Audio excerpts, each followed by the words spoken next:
여러분 반갑습니다. 오늘은 건강한 장수법, 수명을 늘리는 방법을 살펴보겠습니다. 우리 몸의 만성염증은 정상세포와 조직을 무차별 파괴합니다. 이 정상세포와 장기, 조직까지 무차별로 공격해서 손상을 입히며 죽음에 이르게 만듭니다. 오늘은 또 만성염증을 제거하는 비법에 대해서도 살펴보겠습니다. 고가 길을 왜 잘렸겠습니까? 그리고 39살에 요절하게 됩니다. 오늘 이야기는 제 책에 없는 내용을 정리를 했습니다. 내가 만든 질병은 내가 고쳤다. 이번 187번째 이야기는 건강한 장수 편입니다. 건강하게 수명을 늘리는 방법과 만성염증을 제거하는 방법을 살펴보겠습니다. 첫 번째, 수명이 왜 점점 길어지느냐 그 이유를 살펴보겠습니다. 지금 건강하게 활짝 웃으면서 지금 해안가를 달리는 모습이네요. 첫 번째, 인류의 평균 수명이 과거에 비해 비약적으로 길어진 것은 한 가지 이유가 아닙니다. 과학이나 의료, 사회 시스템의 종합적인 발전 덕분입니다. 두 번째, 질병과의 싸움을 이겨내면서 인류를 위협하던 감염병을 백신과 항생제로 통제하게 되면서 영유아의 사망률이 감소하고 또 성인들의 고혈압, 당뇨, 암, 만성질환, 심혈관 질환을 조기에 진단할 수 있는 수술 기법이 발달했는 것도 이유 중에 하나입니다. 세 번째, 깨끗한 물을 마시고 또 오물을 안전하게 처리하며 수인성 전염병이 급격하게 줄어들었고 또 개인위생, 손씻기, 샤워 등이 보편화되면서 바이러스와 세균의 전파를 차단하게 되는 그런 것도 큰 몫을 차지하게 됩니다. 네 번째, 식량 생산이 증대되었죠. 먹을 게 많다는 거죠. 또 농업기술과 비료의 발달로 식량 부족 문제가 해결되고 그에 따른 영양 공급의 질적, 양적 향상으로 균형 잡힌 영양 섭취와 지식이 보급되면서 필수 비타민이나 미네랄을 섭취하게 되어서 신체의 면역력이 강화되었기 때문이기도 합니다. 다섯 번째, 또 위험하고 고된 육체 노동 환경이 기계화 및 법적 규제로 안전하게 변했습니다. 즉 사회 안전망의 구축과 또 고령층을 위한 연금 제도나 건강보험 혜택 등이 정착되면서 건강 악화를 방지하며 수명을 늘리고 있습니다. 여섯 번째, 건강에 대한 관심이 정대되어 규칙적인 운동을 하는 사람들이 많아지고 금연, 절주 등 건강한 생활 습관을 실천하려 노력하기 때문입니다. 단순히 오래 사는 것에서 건강하게 오래 사는 것에 대한 관심이 매우 높기 때문입니다. 일곱 번째, 결론적으로 수명 연장은 인류가 환경을 통제하고 인체의 비밀을 밝혀내며 서서히 얻어낸 거대한 성과라고 말할 수 있겠습니다. 두 번째, 자 그럼 세계 장수의 비법들 한번 살펴보겠습니다. 첫 번째, 꾸준한 생활 습관과 정신적인 균형을 잡는 것이 장수의 가장 큰 비법입니다. 두 번째, 이 소식, 즉 위장의 80% 정도만 채웠을 때 숟가락을 딱 놓고 음식을 중지하는 것이 가장 좋은 습관입니다. 즉 250ml 이내에 드시면 이 대사 스트레스가 줄어들고 노화를 늦추게 됩니다. 또 육류보다는 콩류를 통해 단백질을 섭취하고 김치, 된장 등 발효식품, 즉 유익균이 풍부한 음식은 면역력의 핵심인 장을 건강하게 면역력을 키워주는 원동력이 됩니다. 세 번째, 규칙적인 저강도 운동, 그 다음 스트레칭처럼 몸을 계속 움직이는 습관으로 근력을 꾸준히 유지하고 면역력 저하를 방지하기 위해서 손 따고 혹은 염증을 빼내는 것이 또 한 몫을 차지하죠. 네 번째, 정신적인 건강과 사회적 유대, 즉 삶의 목표가 분명할 때 스트레스 회복력이 높아지고 실제 수명 연장으로 이어집니다. 가족이나 친구, 지역 사회와의 소통하는 사람들은 심리적 안정감으로 장수에 이릅니다. 다섯 번째, 명상이나 깊은 구배호, 입으로 후 하는 호흡을 통하면 만성 염증의 원인인 코르티솔 수치를 낮추게 됩니다. 이런 호흡을 통한 연습으로 스트레스를 줄여가면 더 좋습니다. 여섯 번째, 보통 수면 중에 신체 조직을 회복시키고 뇌에 있는 노폐물 제거가 이때 일어나죠. 그래서 하루 7시간 내지 8시간 질 좋은 잠을 자게 되면 이게 바로 장수의 지름길이 됩니다. 일곱 번째, 녹지 공간, 즉 녹음 속에서 생활하면은 이 혈압을 낮추고 정서적으로 활력을 주게 되므로 자연과 교감이 쉬워집니다. 특별한 보약을 먹기보다 나쁜 것을 하지 않는 것에 더 집중하면 장수할 수 있습니다. 맑은 공기와 따뜻한 햇살 아래에서 이웃들과 함께 밭을 일구고 정답게 담소를 나누며 소박하지만 건강한 소식의 음식을 준비하는 평온한 일상의 풍경도 한번 감상해 보시면 좋겠습니다. 상당히 여유가 넘쳐나 보이죠. 세 번째, 그럼 요절 단명하는 사람들은 어떤지 한번 살펴보겠습니다.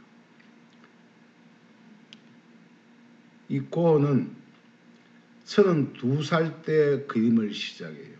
파리에 있는 동생 태호가 형님 그림 그리세요 하면서 캔버스와 물감을 다량으로 사주면서 그림을 배우기 시작하다가 39살에 이 몸에 최대 만성염증이 과다하니까 뇌압이 높고 하니까 길을 자르게 되고 결국은 7년 남짓 작품 생활을 하다가 정신병원에서 죽게 되죠. 염증이 과다하기 때문에 요절하게 되는 것입니다. 첫 번째, 체내 염증이 많은 가게는 유전적인 질환으로 선천적 심장 기형이 있거나 희귀 유전병, 또 가족력이 강한 암, 또 뇌혈관 질환 등으로 단명하게 됩니다. 이 바이러스나 박테리아에 취약한 유전적인 특성을 가졌을 때도 요절하기도 합니다. 두 번째, 환경 및 생활습관 요인으로 젊은 층의 단명 원인이 되죠. 이 중 큰 비중을 차지하는 것은 예기치 못한 교통사고, 산업재해, 자연재해 등 외부 충격으로 단명 요절하기도 합니다. 세 번째, 급격한 스트레스와 정신건강이 문제가 되면 단명하죠.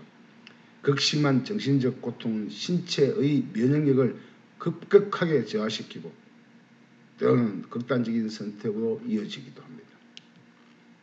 네 번째, 불규칙한 생활이나 영양 불균형, 만성적인 수면 부족, 과도한 약물이나 알코올의 오남용은 장기적으로 신체 기관의 수명을 단축시키게 됩니다. 다섯 번째, 의료 기술의 발달로 요절의 빈도가 현저히 줄어들고 있으나 이 갑작스러운 심장마비, 흔히 돌연사라죠 등은 예측하기 어려운 단명의 원인으로 손꼽힙니다. 여섯 번째, 동양이나 명리학에서는 타고난 기운이 약하거나 신체적 균형이 한쪽으로 너무 치우쳐졌을 때 단명할 가능성이 높다고 봅니다. 즉 기가 막혔다, 즉 혈액이 막혔다는 거죠. 순환이 안 된다는 거예요. 일곱 번째, 이 모든 요절의 문제는 체내 만성 염증 때문입니다. 이 체내 염증은 손에 제일 많이 우선 모이게 되므로 손에 있는 염증을 다스려주면 그 해당되는 조직, 장기, 기관에 있던 염증도 또 손으로 밀어내기 때문에 암이나 요절에서 혹은 단명에서 해방될 수가 있습니다. 8번째, 손에 모인 만성염증을 빼내주면 단명이나 요절에서 벗어나 수명이 점점 길어지게 됩니다. 4번째, 만성염증이 수명을 단축합니다. 지금 목에 물려서 염증, 종양, 부종, 이건 신체 조직에 신장, 간이 망가졌기 때문이죠. 자, 첫 번째, 체내에 생긴 염증, 특히 만성염증이 만병의 근원이 되는 이유는 이 염증이 꺼지지 않는 내부의 불길처럼 정상세포와 조직을 끊임없이 공격하기 때문입니다. 두 번째, 이 착한 염증과 나쁜 염증이 있습니다. 착한 염증을 우리가 급성염증이라고, 나쁜 염증을 만성염증이라 합니다. 이 착한 염증은 세균이 침투하거나 상처가 났을 때 면역세포가 모여 싸우는 정상적인 방어 반응이 급성염증입니다. 즉 목에 물렸다 그럼 바로 피부가 백혈구가 쏘면서 붓고 열이 나고 빨갛게 붓죠. 근데 이것은 이 문제가 해결되면 사라집니다. 그런데 문제는 그 생긴 염증이 내 몸을 돌고 림프절을 따라 돌다가 가장 내 몸에 안 좋은 저체온 부위에 차곡차곡 쌓이면 그게 결국 만성염증이 돼요. 그래서 목이 물렸으면 바로 그 부위 따고 바로 염증을 빼내면 더 이상 진행되지 않습니다.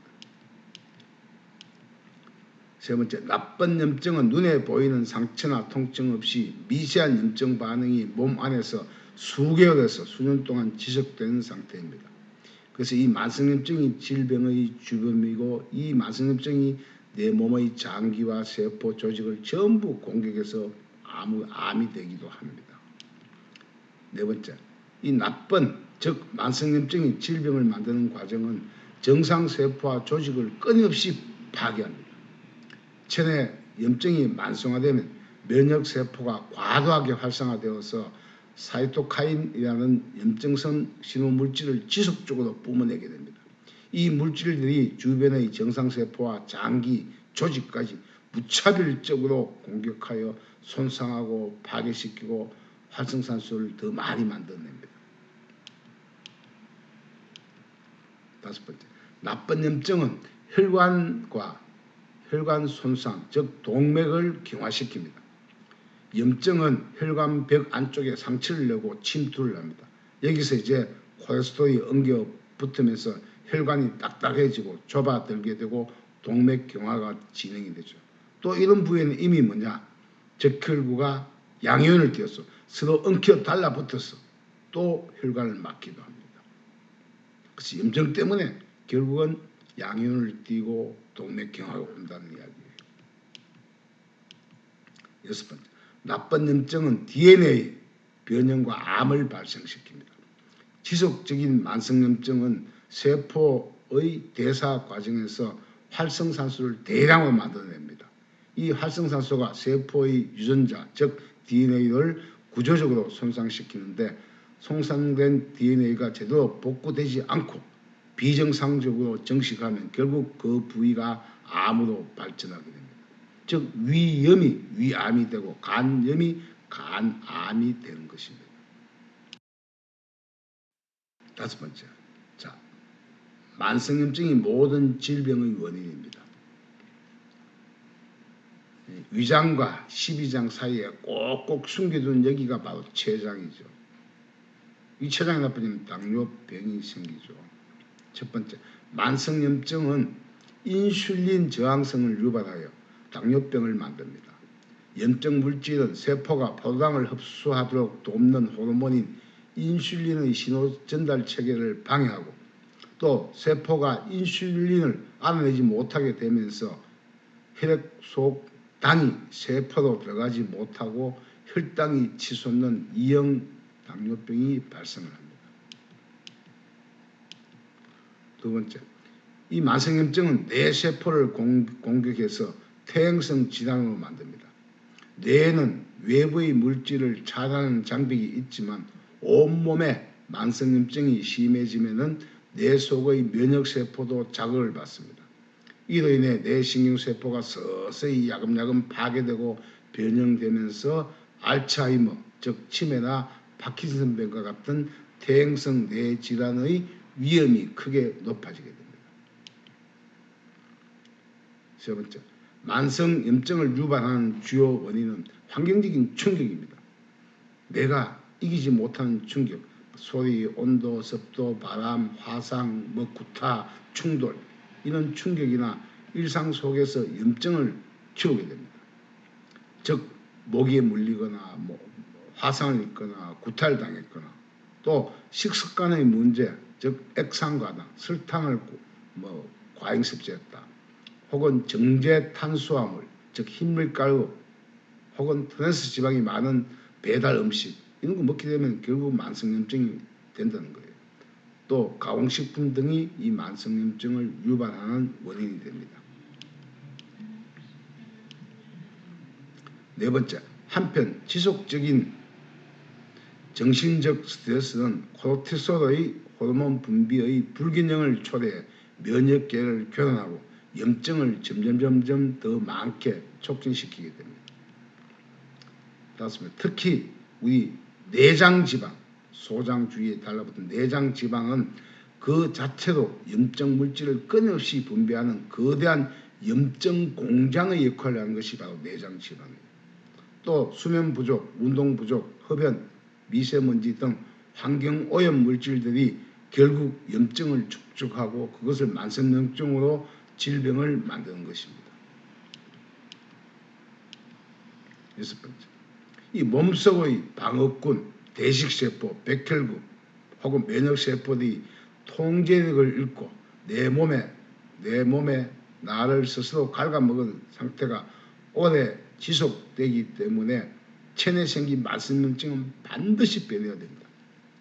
이게 바로 손가락 마디에서 짜낸 바로 노홍백혈이죠. 염증이 지금 더 많고 보세요. 근저가 있는 염증들, 죽은 백혈구의 사체를 손에서 빼내야만 건강으로 이어집니다. 여섯 번째, 왜 암에 걸리고 치매가 생겨나고 아프다가 죽게 되는 것일까? 우리 몸에는 이 림프의 혈장 이런 것들이 림프질을 통과하면서 암 인자도 예고하고 혈액 예고하고 정하죠. 정하는데 이게 한계가 지나치면 결국은 혈관이 이렇게 막혀버리면 암으로 전이가 됩니다.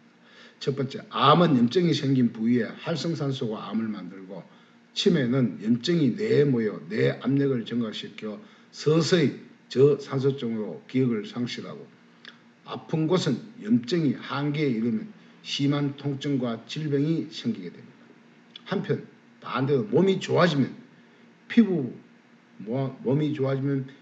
밖으로 염증이 나오며 낫기도 합니다. 그래서 우리가 피부 밖으로 나오는 것은 무조건 즐겨야 돼요. 아토피든 뭐든 피부 밖으로 염증이 나오는 것을 무조건 즐기면 몸이 더 좋아집니다.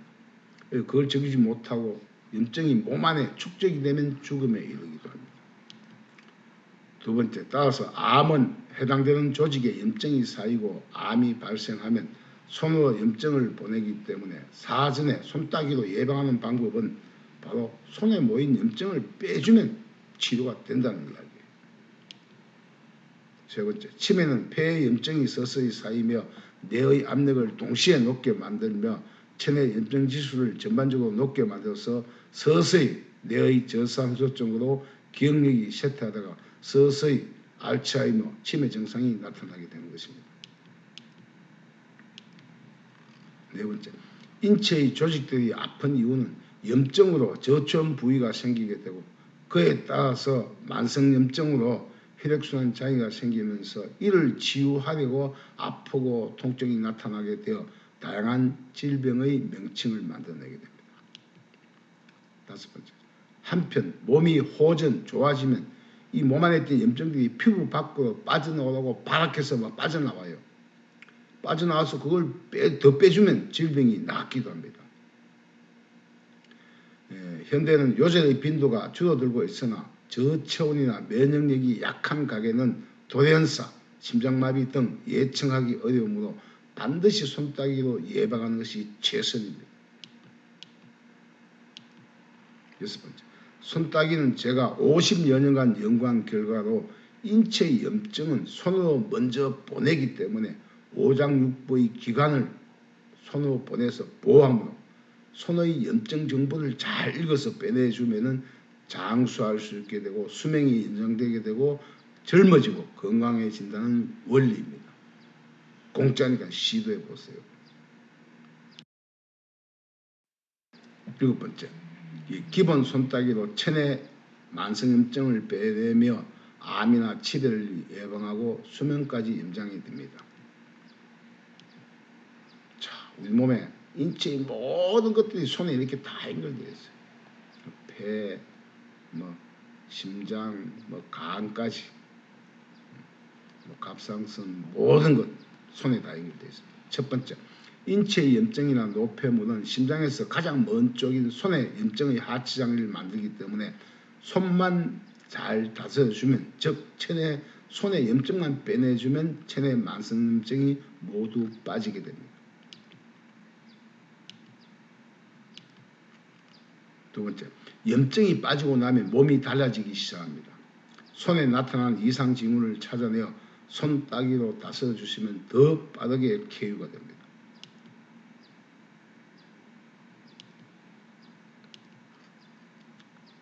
그래서 병원에서 못 고치는 병은 전부 손따기로 다 고칠 수 있어요. 제가 그런 사람들 수천 명을 치료한 경험이 있습니다.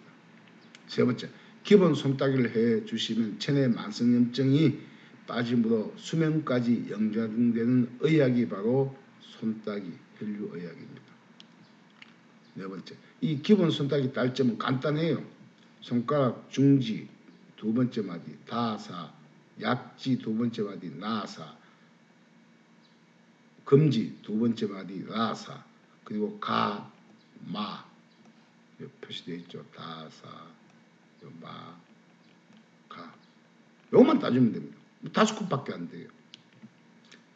5번째, 손을 따고 나면 쉽게 졸리거나 나른할 수 있습니다. 어떤 사람은 바로 잠에 빠지는 경우가 있어요. 이것은 만성염증이 빠진 후 그동안 손상된 세포를 복구하고 청소하고 재생하려고 청소하려고 결국은 나른하고 잠에 취하게 되는 것입니다. 6번째, 몸 전체 혈류를 돌리고 만성염증을 빼내는 기본 손따기만 하여도 몸의 만성염증을 제거하고 면역력을 최상으로 높이며 늙고 병들지 아니하는 삶을 만들어주게 됩니다. 즉 불로장생한다는 이야기입니다. 장수하세요. 손 따보세요. 질병이 사라집니다. 예, 오늘 이야기는 여기까지네요. 내가 만든 질병은 내가 고쳤다. 다음 108번째 이야기는 부기. 몸이 왜 붓는가? 내 몸이 발이 왜 붓고 허벅지가 왜 붓고 복부가 왜 붓는지 그 부기와 부종에 대해서 살펴보고 치료와 예방법도 살펴보겠습니다. 예, 긴 이야기 시청해 주셔서 감사합니다.